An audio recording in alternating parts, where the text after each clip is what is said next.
বিমান বাহিনীতে ভবিষ্যতে অত্যাধুনিক যুদ্ধ বিমান, হেলিকপ্টার, পরিবহন বিমান, radar, surface to air missile, UAV সংযোজনের জন্য সরকার বিমান বাহিনীকে সর্বোত্তম সহযোগিতা প্রদান করবে।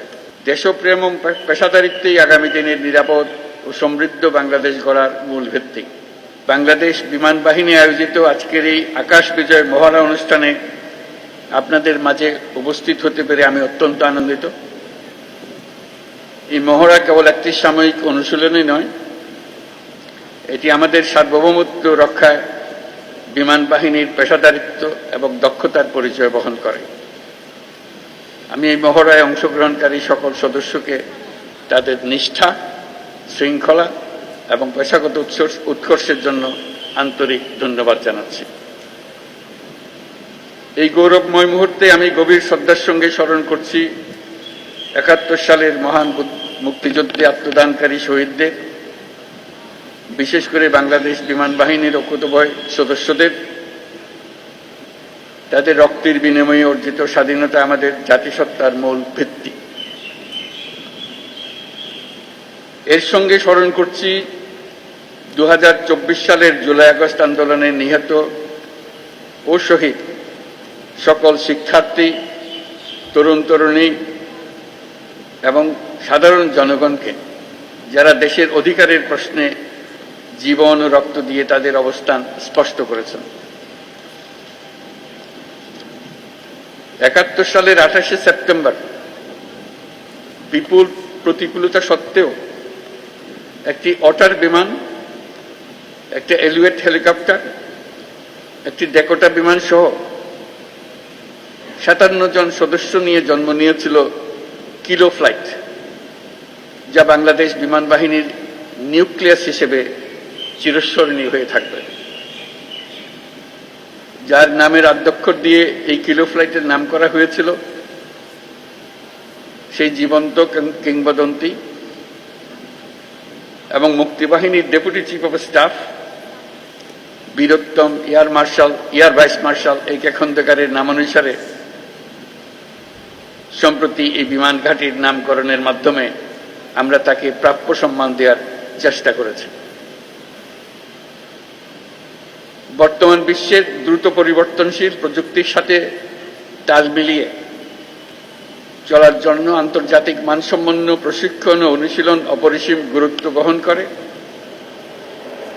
এই প্রেক্ষাপটে বাংলাদেশ বিমান বাহিনীর সদস্যগণ নিয়মিতভাবে বহুমাত্রিক প্রশিক্ষণ কার্যক্রম ও অনুশীলনে অংশগ্রহণের মাধ্যমে নিজেদের জ্ঞান ও দক্ষতাকে যুগোপযোগী করতে সদা সচেষ্ট রয়েছে, যা এই মহড়ার মাধ্যমে আমাদের কাছে স্পষ্ট হয়েছে। দেশের সার্বভৌমত্ব ও স্বাধীনতার প্রতি যে কোনো চ্যালেঞ্জ মোকাবেলায় একটি আধুনিক ও সদাপ্রস্তুত বিমান বাহিনী গড়ে তোলার লক্ষ্যে আমাদের প্রচেষ্টা অব্যাহত থাকবে। বাংলাদেশ বিমান বাহিনী সময়োপযোগী পরিকল্পনা ও দূরদর্শী নেতৃত্বের মাধ্যমে সমসাময়িক ভূ রাজনৈতিক পরিস্থিতি ও কার্যকর আকাশ প্রতিরক্ষার পাশাপাশি বিস্তীর্ণ সমুদ্র এলাকায় নিশ্চিদ্র নিরাপত্তা প্রদানের লক্ষ্যে কাজ করে যাচ্ছে। আমি জেনে খুশি হয়েছি যে বাংলাদেশ বিমান বাহিনী দেশীয় প্রযুক্তি ব্যবহার করে স্বয়ংসম্পূর্ণভাবে বেসিক ট্রেনের বিমান, আনম্যান্ড এরিয়াল ভেহিকল তৈরি করেছে, যা বিমান বাহিনীর উদ্ভাবনী সক্ষমতা, আত্মনির্ভরতার প্রতীক।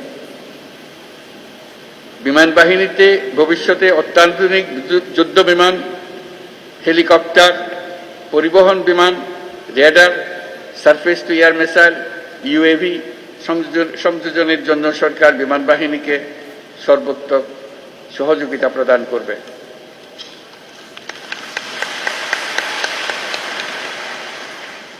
আজকের এই অনুশীলন বাংলাদেশ বিমান বাহিনীর আত্মবিশ্বাস, প্রস্তুতি এবং অর্পিত দায়িত্ববোধের বাস্তব রূপায়ণ। এই জন্য আমি আবারও আপনাদেরকে ধন্যবাদ জানাচ্ছি।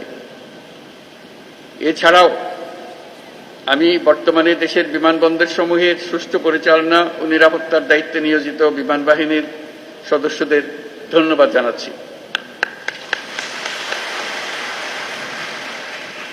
পরিশেষে আমি বিমান বাহিনীর সকল সদস্যদের প্রতি যুগোপযোগী ক্ষমতা অর্জন, দক্ষতা অর্জন এবং পেশাগত কারিগরি সক্ষমতা বৃদ্ধির প্রতি অব্যাহত মনোযোগ বজায় রাখার আহ্বান জানাচ্ছি।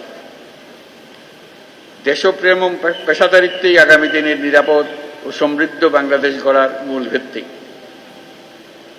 আমাদের সকলের ঐক্যবদ্ধ প্রচেষ্টায় আমরা একটা নিরাপদ, উন্নত ও শক্তিশালী বাংলাদেশ গড়ে তুলব ইনশাআল্লাহ।